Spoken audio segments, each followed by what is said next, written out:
मित्रों, प्रत्येक दिन की भांति भगवान बुद्ध सभी शिष्यों को आत्मसंतोष का बोध करा रहे थे।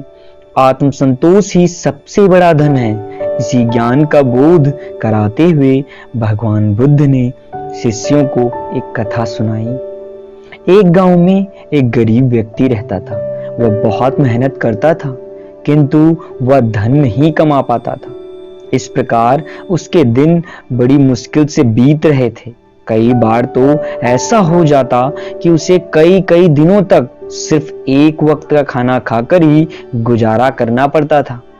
इस मुसीबत से छुटकारा पाने का कोई उपाय उसे नहीं सूझ रहा था। एक दिन उसे महात्मा बुद्ध मिल गए। उसने महात्मा बुद्ध की खूब सेवा की। बुद्ध उसकी सेवा से प्रसन्न हो गए और उसे देवी की आराधना का एक मंत्र दिया। मंत्र से कैसे देवी का स्मरण किया जाए, उसकी पूरी विधि भी भगवान बुद्ध ने उसे बता दी। वह व्यक्ति उस मंत्र से भगवान का स्मरण करने लगा। कुछ दिन मंत्र आराधना करने पर देवी उसके सामने प्रकट हुई। देवी ने उससे कहा, मैं तुम्हारी आराधना से प्रसन्न हूँ। बोलो, क्या चाहते हो? निर्भय होकर मांगो। देवी को इस प्रकार सामने देख वह व्यक्ति एकाएक घबरा गया। क्या मांगा जाए, यह वह तुरंत तय ही ना कर सका। इसलिए घबराहट में बोला, देवी जी, इस समय तो नहीं, हाँ, मैं कल आपसे मांग लूंगा। देवी कल प्रातः आने के लिए कहकर अंतर ध्यान हो गई। घर जाकर वह व्यक्ति सोच में पड़ गया कि देवी से क्या मांगा जाए, वर भी कैसा मांगा जाए। वह उस पर विचार करने लगा। ये जमींदार लोग गांव के सब लोगों पर रौब गाड़ते हैं, इसलिए देवी से वर मांगकर मैं जमींदार हो जाऊं तो अच्छा रहेगा। यह विचार कर उसने जमींदार मांगने का निर्णय कर लिया।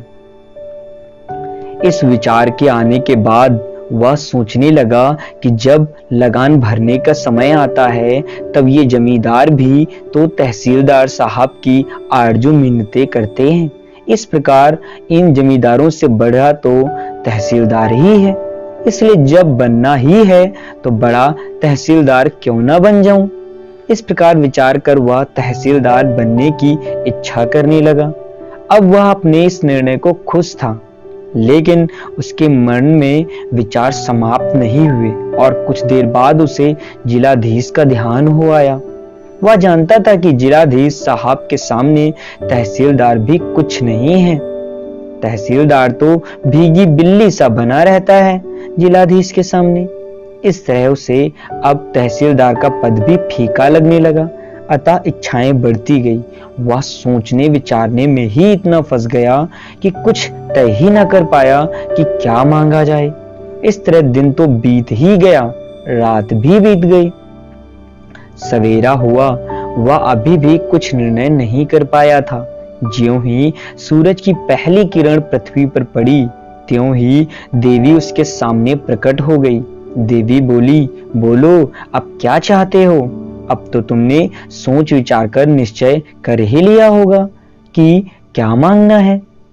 उसने हाथ जोड़कर उत्तर दिया, देवी, मुझे कुछ नहीं चाहिए। मुझे तो सिर्फ आत्मसंतोष का गुण दीजिए, यही मेरे लिए पर्याप्त है। देवी ने पूछा, क्यों भाई, तुमने धन दौलत क्यों नहीं मांगी? यह विनम्रता से बोला, देवी, मेरे पास दौलत नहीं आई, बस आने की आशा मात्र हुई, तो मुझे उसकी चिंता से रात भर नींद नहीं आई। यदि वास्तव में मुझे दौलत मिल जाएगी तो फिर नींद तो एकदम विदा ही हो जाएगी। इसलिए मैं जैसा हूं वैसा ही रहना चाहता हूं।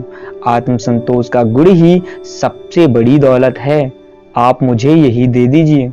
देवी ने उसे आशीर्वाद दिया और अंतर ध्यान हो गई।